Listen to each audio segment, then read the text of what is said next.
Hello viewers, welcome to my channel Electrical Study. After watching the video, if you feel that it is helpful to you, then kindly do subscribe my channel and press the bell icon so that you will get notified when I upload a new video in my channel. Also, I would like to request you all to kindly like and share my video as much as possible. DC machine की इस series में आज हम लोग discuss करेंगे DC machine के एक important topic जो कि है आर्मेचर रिएक्शन। किसी भी कॉम्पिटिटिव एग्जाम पे या फिर इंजीनियरिंग सेमेस्टर एग्जाम में इस जो टॉपिक है आर्मेचर रिएक्शन, इससे related questions exam question paper पे आता है। Okay, so I request you all to watch this video till the last so that the concept will get clear to you all.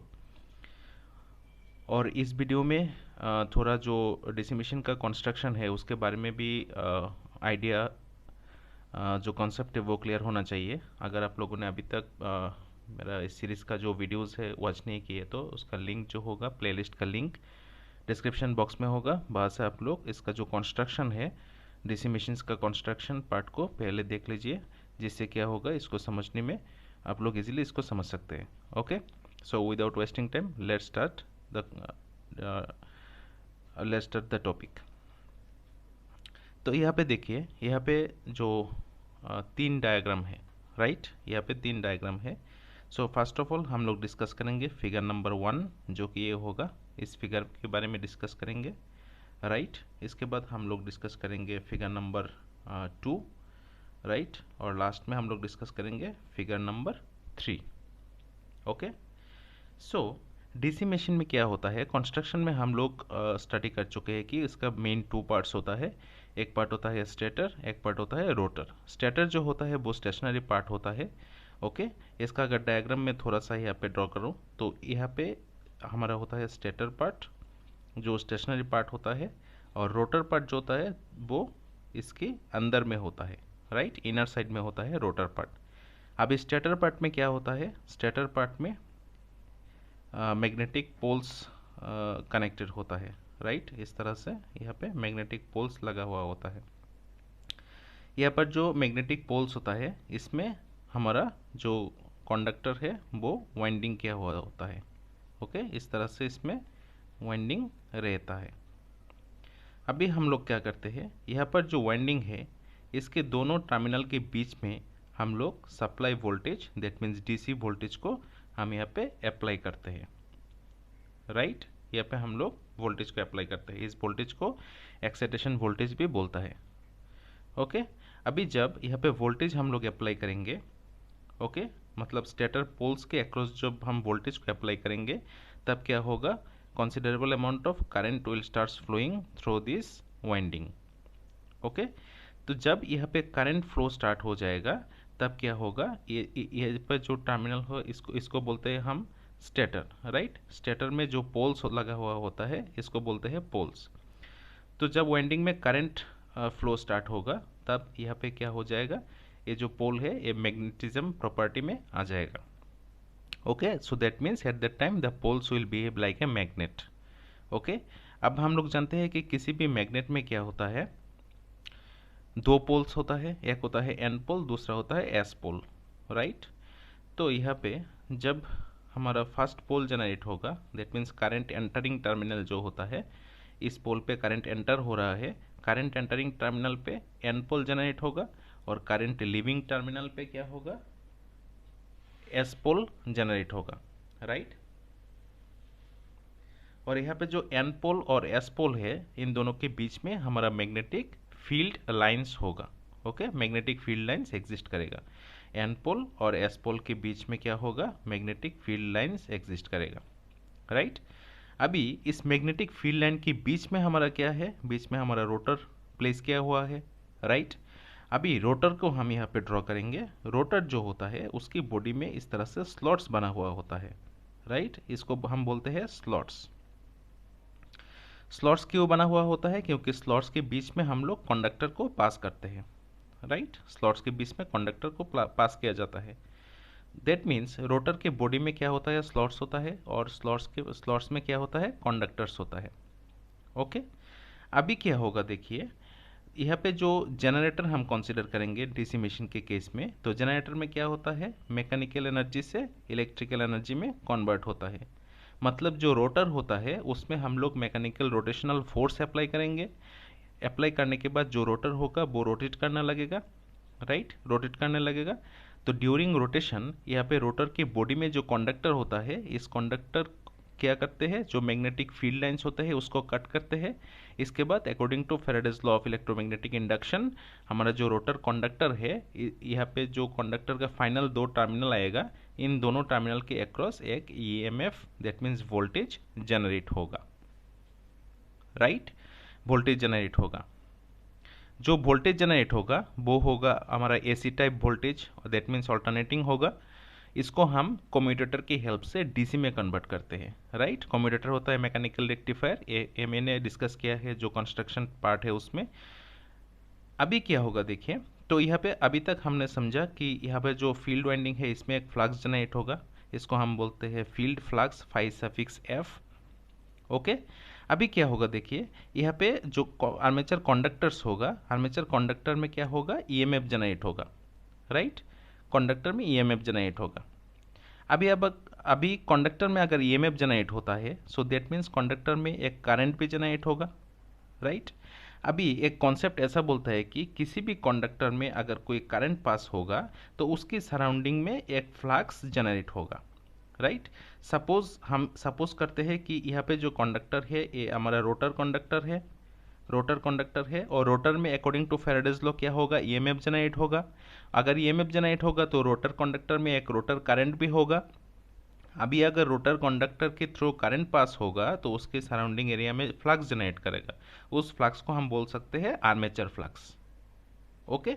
अभी क्या करेगा, according to Lenz law यहाँ पे जो armature flux होगा, आर्मेचर फ्लक्स कहाँ पे होगा, रोटर में होगा armature flux phi suffix A, right.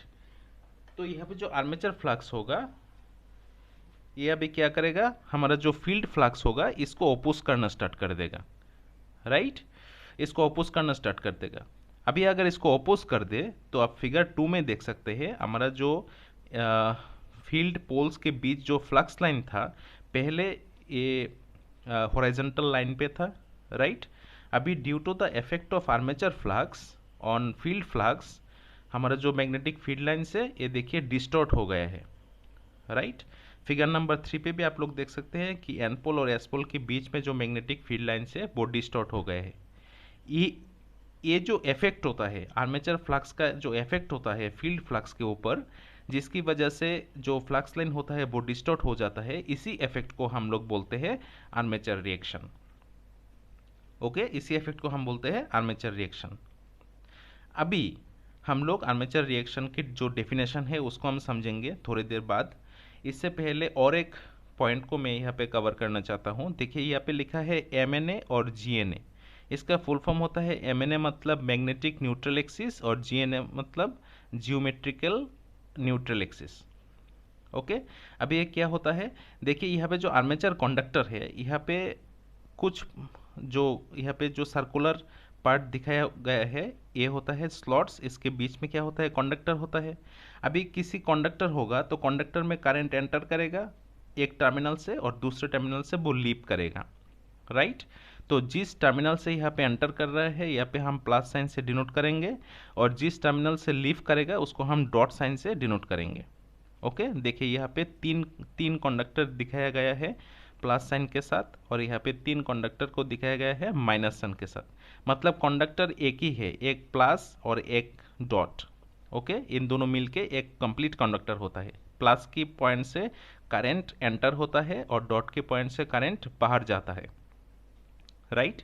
तो यहाँ पे जो एंटरिंग टर्मिनल से और जो लिविंग टर्मिनल से, इसके बीच में हम लोग एक एक्सिस को कंसीडर करते हैं जिसको हम बोलते हैं magnetic neutral axis, right, magnetic neutral axis. और इसको जियोमेट्रिकल न्यूट्रल एक्सिस भी जनरली सेम ही होता है, ओके।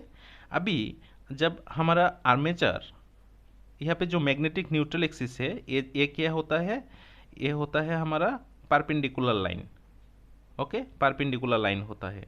अभी आर्मेचर रिएक्शन की वजह से देखिए जो मैग्नेटिक फील्ड लाइंस होता है वो शिफ्ट मैग्नेटिक फील्ड लाइंस क्या होता है, डिस्टॉर्शन होता है उसमें, राइट। तो जो हमारा जो वो होता है न्यूट्रल एक्सिस होता है, न्यूट्रल एक्सिस भी उसके साथ थोड़ा शिफ्ट हो जाता है, राइट। देखिए यहाँ पे हम एक एंगल कंसीडर कर सकते हैं परपेंडिकुलर लाइन के साथ, फॉर एग्जांपल अल्फा एंगल। तो अल्फा एंगल के साथ वो शिफ्ट हो जाता है, इसकी वजह से कुछ प्रॉब्लम्स आता है आर्मेचर रिएक्शन की वजह से, और एंगल शिफ्टिंग की एक्सिस शिफ्टिंग की वजह से कुछ प्रॉब्लम्स आता है, उसको हम डिस्कस करेंगे। Okay, so now let's see the definition of armature reaction.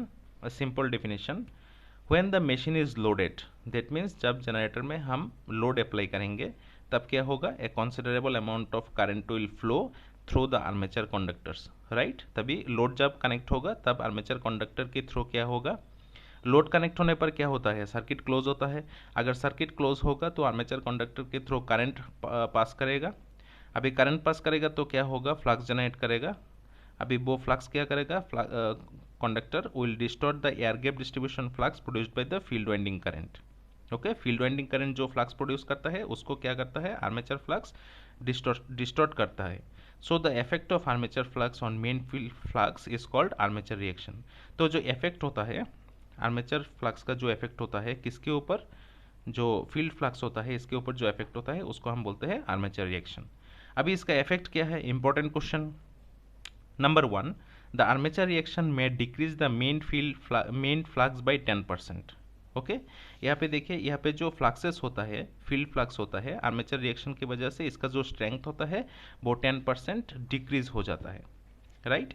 अभी अगर फील्ड डिक्रीज होगा तो क्या होगा, हमारा जो जनरेटेड ईएमएफ होगा जनरेटर में वो डिक्रीज कर जाएगा, राइट। लोड करंट के साथ वो डिक्रीज हो जाएगा। अगर फील्ड ही नहीं रहेगा तो हमारा जो जनरेटेड ईएमएफ होगा, वोल्टेज होगा, वो भी डिक्रीज हो जाएगा।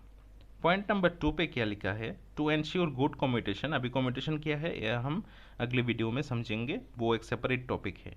To ensure good commutation the brushes must be placed in neutral zone. अभी न्यूट्रल जोन कौन सा होता है, यहाँ पे जो परपेंडिकुलर लाइन ड्रॉ किया है, मैग्नेटिक फील्ड लाइंस के साथ जो परपेंडिकुलर लाइन ड्रॉ किया है इसको हम बोलते हैं न्यूट्रल जोन। इस पे देखिए ब्रशेस कनेक्टेड है, इसको बोलते हैं ब्रश। ब्रश के फंक्शन क्या होता है, कंस्ट्रक्शन में मैंने डिस्कस किया है, ब्रश के थ्रू हम लोग करंट को कलेक्ट करते हैं, राइट, आउटपुट में कलेक्ट करते हैं। तो क्या होता है, to ensure good commutation the brushes must be placed in neutral zone. Neutral zone मतलब जो मैग्नेटिक फील्ड लाइंस होता है उसके परपेंडिकुलर एक्सिस में हमारा जो ब्रश है उस ब्रश को प्लेस किया जाता है। However due to distortion of fluxes neutral zone is shifted. अभी अगर देखिए फ्लक्स लाइन ही डिस्टॉर्ट हो गया है तो उसका जो न्यूट्रल जोन है वो भी शिफ्ट कर जाएगा। फिगर 3 पे इसको दिखाया गया है। अभी अगर ये शिफ्ट हो जाएगा तो उसका जो ब्रश एक्सिस है वो भी शिफ्ट हो जाएगा, एक्चुअल जो एक्सिस होता है उससे शिफ्ट हो जाएगा। सो ये दोनों प्रॉब्लम आ जाता है डीसी मशीन में अगर आर्मेचर रिएक्शन हो तो। अभी किस तरह से हम लोग इस आर्मेचर रिएक्शन को डिक्रीज कर सकते हैं, मिनिमाइज कर सकते हैं, इसके रिगार्डिंग हम डिस्कस करेंगे अगले video, that means armature reaction के पार्ट 2 वाला वीडियो में। तो अगर अभी तक आप लोगों ने जो भी मैंने डिस्कस किया है इसको अच्छी तरह से समझ में आ गया तो वीडियो को लाइक कीजिएगा और जितना ज़्यादा हो सके उसको शेयर कीजिएगा। Thank you for watching.